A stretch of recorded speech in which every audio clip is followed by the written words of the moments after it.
اے تمہاری پگڑی کی عزت کہاں گئی تھی؟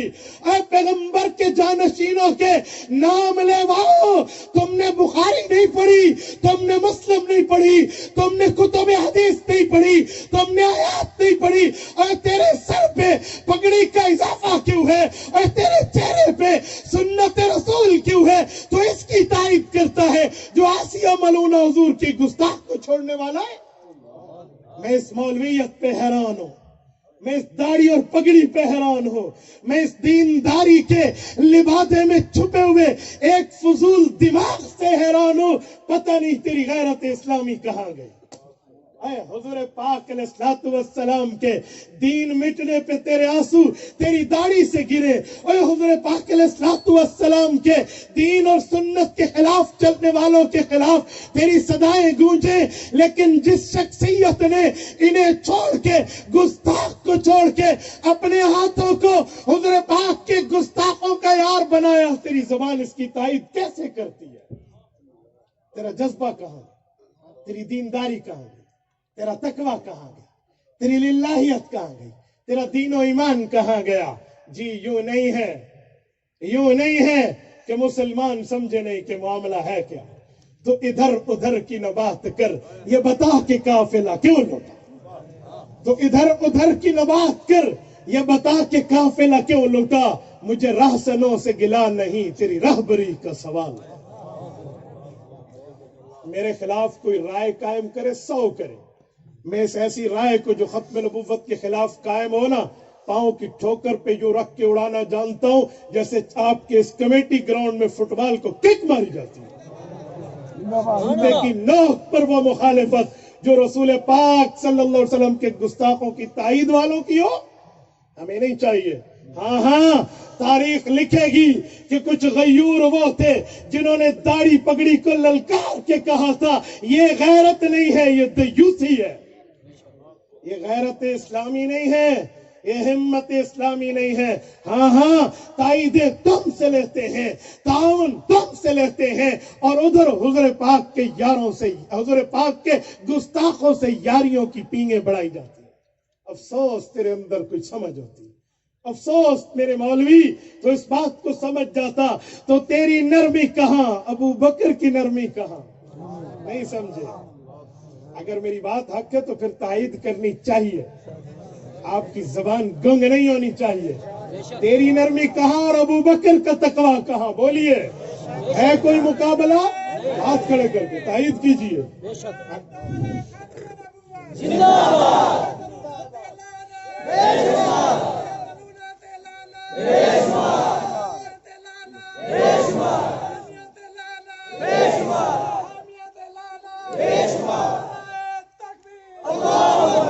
جمعیت مولانا فضل الرحمان، جمعیت مولانا فضل الرحمان۔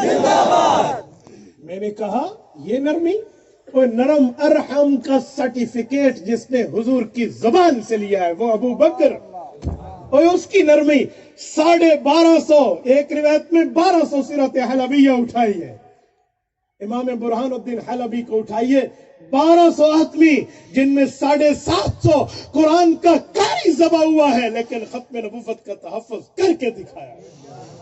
اے صحابہ کرام کا خون کوئی افضل نہیں ہے؟ ہم ملائکۃ اللہ یمشون فی الارض، امام ذہبی فرماتے ہیں یہ پیغمبر کی جماعت، یہ اللہ کے وہ فرشتے ہیں جو زمینوں میں چلتے ہیں۔ ابن تیمیہ کے الفاظ میں کوئی ہے المقنطرہ التی تصل الامت الی النبوہ، صحابہ وہ پل ہے، وہ برج ہے، وہ ہیڈ ہے جو امت کو نبوت سے ملانے کا کام کرتا ہے۔ ان کا خون گیا، ان کا خون گیا ہے، اور ان کی جانیں گئی ہیں، ان کی مائیں نہیں تھی، ان کے بچے نہیں تھے، ان کی بیویاں نہیں تھی، اور ان میں محبت اولاد نہیں تھی، ان میں دین کی طلب نہیں تھی، یہ جہاد نہیں جانتے تھے، یہ تبلیغ نہیں جانتے تھے، یہ تصوف نہیں جانتے تھے، یہ تدریس نہیں جانتے تھے، یہ قرآن نہیں جانتے تھے، یہ تحفیظ نہیں جانتے تھے، انہیں قرات نہیں نہیں آتی تھی وہ سب کچھ آتا تھا. آج ان کا عشر عشیر بھی ہم میں نہیں ہے, ہم تو صرف ان کے نام لیوا ہیں. اگر انہوں نے اپنی جان کی پرواہ نہیں کی, مال کی پرواہ نہیں کی, اولاد کی پرواہ نہیں کی, بیویوں کی پرواہ نہیں کی, بچوں کی پرواہ نہیں کی, گھر بار کی پرواہ نہیں کی, اور اس دنیا کی ثروتوں کو, اس دنیا کی نعمتوں کو پاؤں کی جوتے کی نوک پہ رکھ کے حضور سے وفاداری کی ہے, تو پھر میں کسی کی نرمی کا ٹائٹل دے کر اسے نرم کہہ کر دیوسی نہیں کرنے دوں گا. میں کہوں گا صحابہ کرام پیغمبر علیہ السلام کی اس جماعت کی بات کو تقلید کر کے جو آگے چلے وہ حضور کا متبع ہے. نعرہ تکبیر, تاجدار ختم نبوت, تاجدار ختم نبوت, شان صحابہ, عظمت صحابہ, افکار صحابہ, اعلان صحابہ, دفاع صحابہ, وکیل احناف مولانا عبد الواحد قریشی صاحب. حضور پاک کی ختم نبوت تو ایسا نظریہ, سینسیٹیو میٹر, بالکل حساس معاملہ ہے, جس پر ابو بکر جیسا شخص خدا کی قسم حضور پاک علیہ السلام کے تحفظ پہ 1200 پیغمبر کے صحابہ ذبح کرا دیے, پر ختم نبوت کی پہرہ داری نہیں چھوڑی. یہ بات ہمیں بتاتی ہے, یہ بات ہمیں سمجھاتی ہے کہ ختم نبوت بھی کوئی چیز ایسی ہے جسے چھوڑے تو جنت کا دروازہ میرے لیے نہیں کھلے گا. کس منہ سے جنت کے دروازے پر کہیں گے آمنہ کے لال کے پاس جائیں گے, گستاخوں کی یاریوں کا دھبا ماتھے پر ہوگا, اللہ محفوظ فرما. یار یہ کیا مطلب ہے, یہ کیا معاملہ ہے بھائی؟ میں حیران ہوں, ایک بڑے شخص کی غلطی سے عوام میں قادیانیوں کے خلاف کے جذبے میں کتنی نرمی آئے گی, یہ انہیں پتہ ہے جو کام کروا رہے ہیں, یہ انہیں پتہ ہے. میرے دوستو, میری بات کا مطلب کہ عقیدہ ختم نبوت پر کوئی نرمی کی بات نہیں. میں نے گزشتہ بار بھی آپ کی خدمت میں ایک بات کی تھی کہ نرمیوں کے معاملات اپنانے کے لیے حضور پاک علیہ السلام سے غداری کا منجن پڑھایا جا رہا ہے. میں نے لاہور کے ایک لاء کالج کی بات سنائی تھی کہ ایک پروفیسر اپنے اسٹوڈنٹ کو کہہ رہا ہے حضور پاک علیہ السلام معاف کرنے والے تھے یا بدلہ لینے والے؟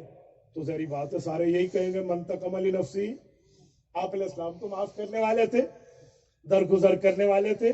حضور پاک میں تو رحمتیں شفقتیں کوٹ کوٹ کے بھری, بلکہ یہاں سے منبع شفقت, یہاں سے شفقتیں پھوٹتی ہیں, منبع رحمت یہاں سے رحمتیں پھوٹتی ہیں. تو پروفیسر روزانہ طلبہ کو یہی سمجھاتا ہے, اسٹوڈنٹ کو مائنڈ سیٹ دے رہا تھا, برین واشنگ جسے کہتے ہیں. ایک دن اس نے اپنا دعو کیا اور وہاں کوئی ختم نبوت کا شہزادہ بھی بیٹھا تھا. اس نے کہا جی میں بڑا حیران ہوں, تسی مولویوں نے دیکھا؟ تو لوگوں نے کہا جی کیا ہوا؟ کہ تم نے مولویوں کو دیکھا؟ یہ ختم نبوت کا تحفظ کرتے ہیں اور آنکھیں سرخ ہو جاتی ہیں, آوازیں بلند ہو جاتی ہیں, جذبے میں آ جاتے ہیں.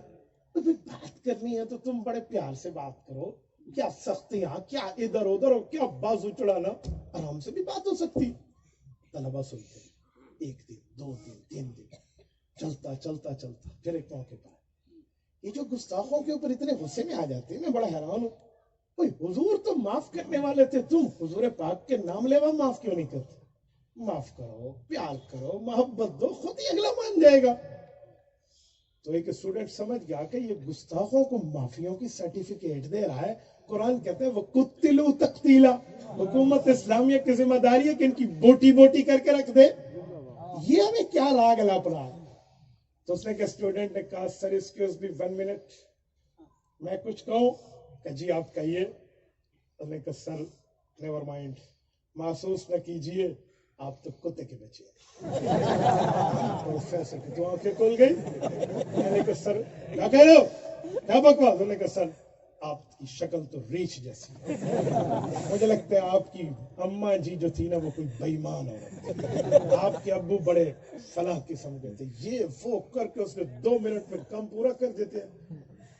تو وہ لپکا اس کو پکڑنے کے لیے. اسٹوڈنٹ نے کہا وہ کہہ رہا ہے یو انسلٹ می, میری گستاخی کر رہا ہے, میری بے عزتی کر رہا ہے.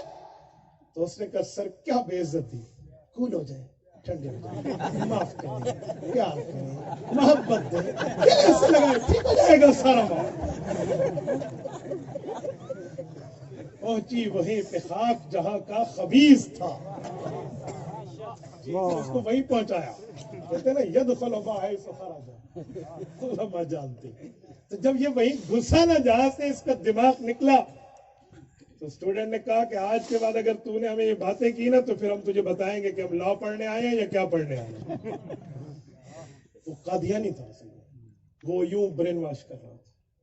تو بھائی ہمیں یہ سمجھایا جا رہا ہے یہی، اور جہاں تک رہی یہ بات کہ غصے میں آ جاتے ہیں، آنکھیں سرخ ہو جاتی ہیں، فلاں ہو جاتے ہیں، اوے سنو، علماء انبیاء کے وارث ہیں، وَأَنَّ الْعُلَمَاءَ وَرَثَةُ الْأَنبِيَاءِ إِنَّمَا الْأَنبِيَاءُ لَمْ يُوَرِّثُوا دِينَارًا وَلَا دِرْهَمًا إِنَّمَا وَرَّثَهُ الْعِلْمَ فَمَنْ أَخَذَهُ أَخَذَ بِحَظٍّ وَافِرٍ۔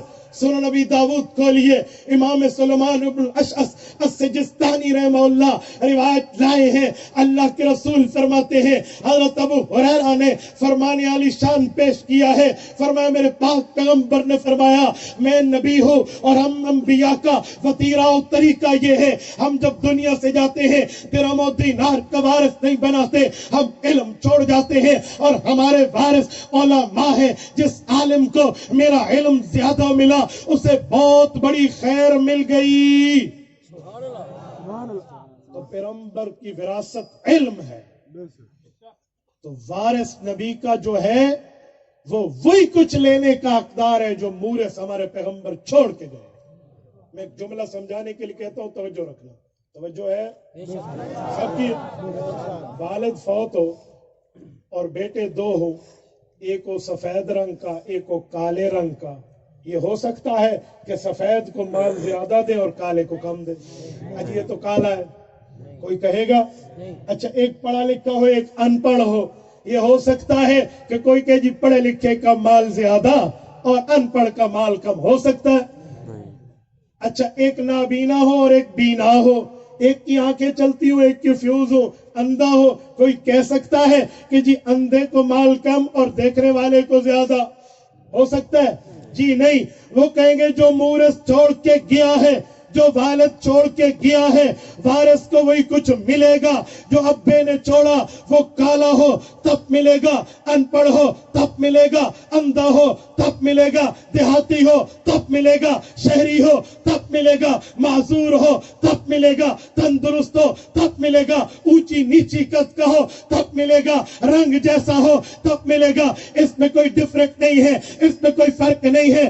اللہ کا اعلان ہے یوصیکم اللہ فی اولادکم للذکر مثل حظ الانثیین، یہ خدا کا قانون ہے، اللہ نے قانون پاس کر دیا ہے، بیٹی کا حصہ 11 ہے، بیٹے کا حصہ 2 ہے، یہ رب کا قانون ہے، یہ ایسے ہی ملے گا۔ میں نے کہا سنو، پیغمبر دنیا سے گئے ہیں، مال نہیں چھوڑ کے گئے، پیغمبر دنیا سے گئے ہیں، علم چھوڑ کے گئے ہیں، تقوی چھوڑ کے گئے ہیں، للہیت چھوڑ کے گئے ہیں، طہارت چھوڑ کے گئے ہیں، معلومات دینیت چھوڑ کے گئے ہیں، فقاہت اسلامیت چھوڑ کے گئے ہیں۔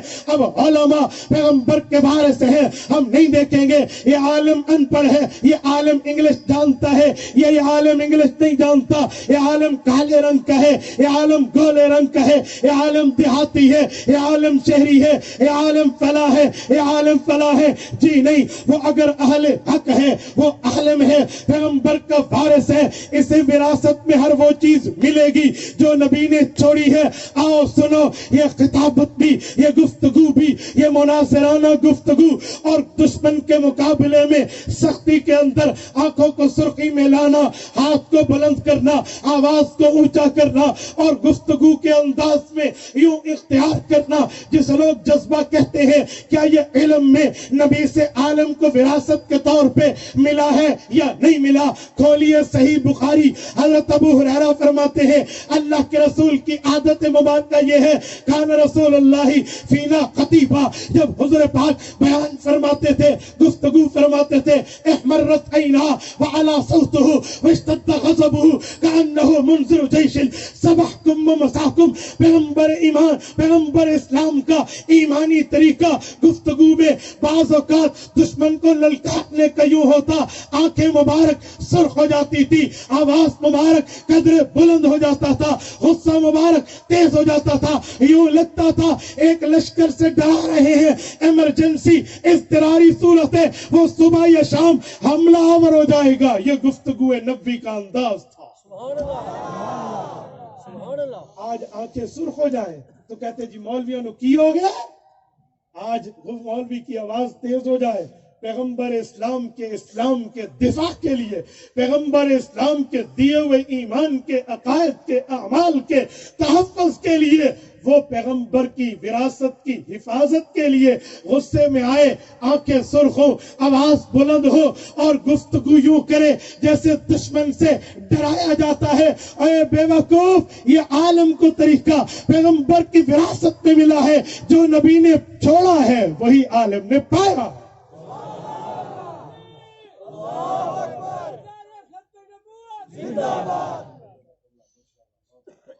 میرے دوستو، عقیدہ ختم نبوت پر ایک بات مزید عرض کر رہا ہوں۔ ختم نبوت وہ عقیدہ نہیں ہے جس کے لیے دلائل کی ضرورت ہو۔ ہاں دلائل ہے، حضرت مولانا مفتی محمد شفیع رحمہ اللہ نے ختم نبوت کامل میں قرآن کریم کی 100 آیات سے عقیدہ ختم نبوت کو ثابت فرمایا، اور پیغمبر کریم علیہ التحیۃ والتسلیم کی 210 احادیث سے ختم نبوت کو ثابت فرمایا۔ ایک تو پہلی وہ آیت ہے جو میں نے خطبے میں پڑھی، والذین یؤمنون، تو یوں شروع ہو رہے ہیں۔ لیکن اگر دلائل کی بات نہ بھی ہو، کامن سینس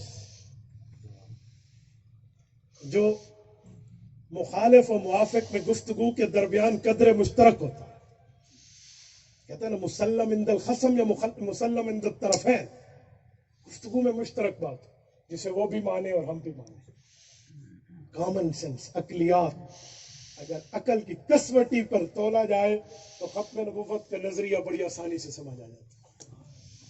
وہ کیا ہے؟ آپ مجھے ایک جملہ بتاؤ، آپ جب کھانا کھاتے ہیں تو شروع میں دعا کون سی پڑھتے ہیں؟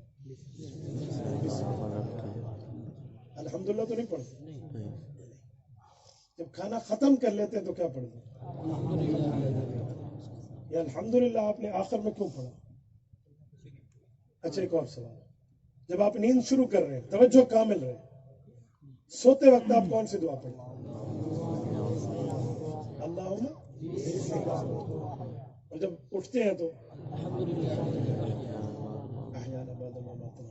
میں سوال کر رہا ہوں، یہ الحمدللہ نیند کے شروع میں کیوں نہیں پڑھتے، آخر میں کیوں پڑھتے؟ میرے دوستو اب توجہ رکھیں کہ حمد تعریف سے نکلا ہے اور تعریف کا محل آخر میں ہوتا ہے، نہیں سمجھے؟ تعریف آخر میں ہے۔ ایک بندہ جلسے کے شروع میں آئے، اسے نظم و ضبط پتہ نہ ہو، وہ کیا تعریف کرے گا؟ ایک آئے آپ کے ماحول و جذبے کو دیکھے تو باہر جا کر کوئی تعریف تو کرے گا نہیں۔ ہاں میرے ساتھ گاڑی چلا کر جو میرے ساتھی آئے ہیں، 6-7 گھنٹے کی مسلسل ڈرائیو، 180 اور 190 کے قریب اسپیڈ، مولانا بلال مجھے کہہ رہے تھے میں نے زندگی میں پہلی بار 180 پر میٹر دیکھا ہے۔ تو یہ آپ کی تعریف کب کریں گے، آپ کے جذبے کو کب سراہیں گے؟ جس وقت آپ کی پوری بات کو دیکھ کر آخر میں تعریف کریں، کیوں نہیں ہے؟ تو گفتگو کی تعریف آخر میں، جب کھانا کھایا تو بسم اللہ پڑھا، جب کھا لیا آخر میں الحمدللہ کہہ کر تعریف کی ہے کہ کھانے کا اینڈ ہو گیا۔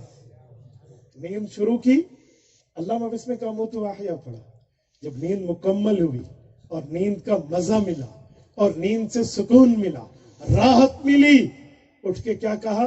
الحمدللہ۔ راحت مکمل ہو گئی نا، تو تعریف کا محل آخر میں۔ اور ایک کامن سینس میں عقلیات پہ سوچو نا، میرے پاک پیغمبر کا نام نامی ہے محمد، یہ بھی حمد سے نکلا ہے، تعریف والا، یہ نام بتا رہا ہے، یہ آخر میں آنے والا ہے، یہ نام بتا رہا ہے، یہ آخر میں آنے والا ہے۔ کس بنیاد پر آپ بات کر رہے ہیں؟ کون سی بنیاد کو لے کر چل رہے ہیں بھائی؟ اچھا یہاں بھی نہ مانے، زمینوں پہ نام محمد تو آسمانوں میں نام احمد، وہ بھی مادہ حمد تعریف والا۔ اور جو حضور پاک پر قرآن اترا، پہلی صورت اقرا ہے نزول کے اعتبار سے، لیکن جو پہلی کتابت میں حضور نے خود لکھوائی ہے، کیونکہ ترتیب توقیفی ہے، ترتیب توقیفی کا معنی حضور نے خود فرمایا یہ جس نمبر پہ اتری لیکن اس نمبر پہ لکھو، اسے کہتے ہیں ترتیب توقیفی، حضور نے خود فرمایا۔ تو ترتیب توقیفی، ترتیب کتابت میں قرآن کی پہلی صورت کون سی ہے؟ الحمد۔ کیوں؟ حمد کا معنی تعریف، پتہ چلا نبی آخری ہے تو کتاب حمد سے شروع ہے، آخری کتاب نہیں سمجھ۔ اور رسول پاک علیہ السلام کی امت کو لقب کیا ملا؟ امت حمادون، حماد حمد سے نکلا ہے، معنی تعریف، پتہ چلا آخری امت ہے، کوئی اور امت نہیں آئے گی۔ اور رسول پاک کو جو قیامت میں جھنڈا ملے گا اس کا نام ہے لواء الحمد، تعریف والا جھنڈا، پتہ چلا آخری نبی کا پرچم ہے۔ اور جس مقام پہ اللہ رسول پاک کو مبعوث فرمائیں گے، مقام محمود، حمد مادہ مطلب ہے آخری نبی کا مقام، اس کے بعد اور کوئی نہیں۔ اگر کامن سینس ملائیں، عقلیات ملائیں، صرف عقل پر بھی بات کریں تو میرے نبی میں آخر پہ بست نظر آئے۔ اور میرے دوستوں، میں ایک بات آپ کی خدمت میں عرض کر کے دعوت فکر دیتے ہوئے آپ کو جا رہا ہوں۔ عقیدہ ختم نبوت اپنی اولادوں کو خود سمجھاؤ۔ اگر آپ استاذ ہو، کلاس میں آپ کو پڑھانا آپ کی ذمہ داری ہے۔ کچھ ذمہ داری میں ہیڈ ماسٹر پوچھے گا، پرنسپل پوچھے گا، وائس چانسلر پوچھے گا، لیکن کچھ ذمہ داریوں میں اللہ پوچھے گا۔ ختم نبوت نعمت ہے یا نہیں ہے؟ بولیے بولیے، نعمت ہے یا نہیں ہے؟ اس پر میں دلائل دے سکتا ہوں، ہمارے علماء بیٹھے ہیں، جانتے ہیں کہ ختم نبوت کی نعمت کا تعلق کس نعمتوں سے، لیکن میرا یہ عنوان نہیں ہے، ورنہ میں اس پہ دلائل دے سکتا ہوں۔ اعمار و امتی میں امت کو وقت چھوٹا ملا ہے اور درجہ سب سے بڑھ کے، تو ختم نبوت نعمت ہے نا، اس کی کئی دلائل ہیں۔ تو ختم نبوت نعمت ہے، تم نے اس پر بات نہیں کی۔ سورۃ تکاثر پارہ نمبر 30 رب کائنات آخری آیت میں فرماتے ہیں ثم لتسألن یومئذ عن النعیم۔ اللہ فرماتے ہیں اے لوگوں، اے مسلمانوں، اے کلمہ گو، اے مومنوں، اے مسلموں، اے مؤمنات، اے مسلمات، اے مرد اور عورتوں جو پیغمبر کا کلمہ پڑھنے والے ہو، اللہ کا اعلان ہے قیامت کا دن ہوگا، میدان محشر ہوگا، اور تم سے ہر نعمت کے متعلق سوال کیا جائے گا، ہر اچھائی کے متعلق سوال کیا جائے گا، ہر بہتری کے متعلق سوال کیا جائے گا، ہر بھلائی کے متعلق سوال کیا جائے گا، اور ہر نعمت کے بارے میں پوچھا جائے گا۔ اور پانی نعمت ہے تو پوچھا جائے گا، عقل نعمت ہے پوچھا جائے گا، دل نعمت ہے پوچھا جائے گا، فہم و فراست نعمت ہے پوچھا جائے گا، صحت و عافیت نعمت ہے پوچھا جائے گا۔ جہاں پر یہ ساری نعمتیں نعمت کے طور پہ گنواتے، بتاتے، سنتے، سناتے، لکھتے، لکھواتے آئے ہو، وہاں پر سب سے بڑی نعمت ایمان ہے، اسلام ہے، ایقان ہے، توحید ہے، رسالت ہے، اور حضور پاک کی ختم نبوت ہے۔ اے پانی زیادہ نہ بہاؤ، اے نعمت ہے، اللہ پوچھے گا۔ اے نمک زیادہ زمین پہ نہ گراؤ، نعمت ہے، اللہ پوچھے گا۔ اے زیادہ گندا کھانا نہ کھا، اپنے آپ کی بد پرہیزی نہ کر، اے جسم نعمت ہے، جان بچانا فرض ہے، اللہ پوچھے گا۔ اے یہ بات سنانے والوں، ختم نبوت بھی، اسلام بھی، رسالت بھی، توحید بھی، ایمان بھی، ایقان بھی، اسلام بھی نعمت ہے، اس کا بھی ذکر کرو۔ ثم لتسألن یومئذ عن النعیم، یہ نعیم تنوین تنکیر آپ کو نکرہ بتا۔ میرے دوستو، یہ تو عموم پہ دلالت کرتی ہے، اس پہ تو ہر نعمت کا سوال ہوگا۔ اے کاش تو نے پانی کو نعمت سمجھا، ختم نبوت کے معاملے کو بھی تو نعمت سمجھتا۔ اور میرے دوستو، اس نعمت کی قدر کریں گے تو اللہ کا اعلان کیا ہے، اور ناشکری کریں گے تو رب کا ڈراوا کیا ہے۔ لئن شکرتم لأزیدنکم، تم نعمت پر شکر کرو گے میں تمہاری برکتیں بڑھا دوں گا۔ ولئن کفرتم ناشکری کر دی، ان عذابی لشدید، مجھ جیسا عذاب تمہیں، پھر مجھ جیسے عذاب سے، شدید عذاب سے بچ کے دکھاؤ. بہت بڑا سخت ہے. اسے تو علامہ اقبال نے اپنے جملے میں یوں سمجھایا، نہ جا اس کے تحمل پہ کہ بے ڈب ہے گرفت اس کی، اے ڈر اس کی دیر گیری سے کہ ہے سخت انتقام اس کا. تو میرے دوستو یہ باتیں بھی تو بتائیے، آپ کی ذمہ داری ہے. آپ استاذ ہیں، اپنے شاگردوں کو بتائیں. آپ صحافی ہیں، اپنے نیوز پیپر کے قارئین کو بتائیے. آپ اصحاب قلم ہیں، اپنی قلم سے لکھیے. آپ زبان والے ہیں، خطبہ ہیں تو بولیے. آپ نعت خوان ہیں تو پڑھیے. اور آپ ثنا خوان یا کچھ ہیں یا آپ نقابت والے ہیں تو یہ بات کیجئے تاکہ کل قیامت میں ختم نبوت کی ایمان کی گواہی پیغمبر کے صحابہ اپنے خون سے دے تو ہم اپنے کردار سے دے سکیں. اور دوستو ہمیں بھی اس پہ کچھ سوچنا چاہیے. کریں گے آپ؟ ہر بندہ یہ بات طے کر رہا ہے، بچے بوڑھے جوان سب طے کر رہے ہیں. میرے ساتھ ہاتھ اٹھا کر وعدہ کیجیے، حضور پاک کی ختم نبوت بیان کرو گے، اپنی آئی ڈیز کو ختم نبوت کے لیے وقف کرو گے، اپنے پیکج ختم نبوت پہ لگاؤ گے، اپنے موبائل ختم نبوت پہ وقف کرو گے، واٹس ایپ گروپ ختم نبوت پہ وقف کرو گے، اپنے قلم ختم نبوت پہ وقف کرو گے، اپنی زبانیں ختم نبوت پہ رکھو گے، اپنے دل و دماغ، اپنی فہم و فراست ختم نبوت کے لیے چلاؤ گے، اپنے اوقات، اپنی اولاد عقیدہ ختم نبوت کے تحفظ کے لیے پیش کرو گے. اللہ آپ کو خوش رکھے. میں یہ وعدہ لے کر آپ سے جا رہا ہوں کہ ہم دنیا میں رہیں نہ رہیں پر پیغمبر کی ختم نبوت کا ڈنکا بجتا رہے، حضور پاک علیہ الصلوۃ والسلام کی بات کی ختم نبوت کی حفاظت ہوتی رہے.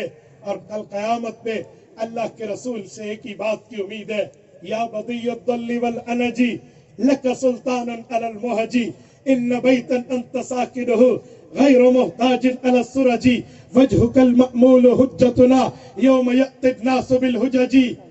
میری آواز اللہ فرشتوں کے ذریعے روضہ اقدس پہ پہنچا دے. آپ کا جذبہ آج ان ہواؤں اور باد صبا کے ذریعے اللہ میں دعا کرتا ہوں روضہ اقدس پہ پہنچا دے. یا رسول اللہ، ہمیں اپنے اعمال پہ گھمنڈ نہیں ہے، افعال و اقوال پہ گھمنڈ نہیں ہے، اپنی باتوں پہ ہمیں فخر نہیں ہے. لوگ آئیں گے، اعمال لائیں گے، ہم تو قیامت میں آپ کی محبت لائیں گے. اللہ آپ کو رم صراط مستقیم عطا فرمائے. اقول قولی ھذا واستغفر اللہ وآخر دعوانا ان الحمد للہ.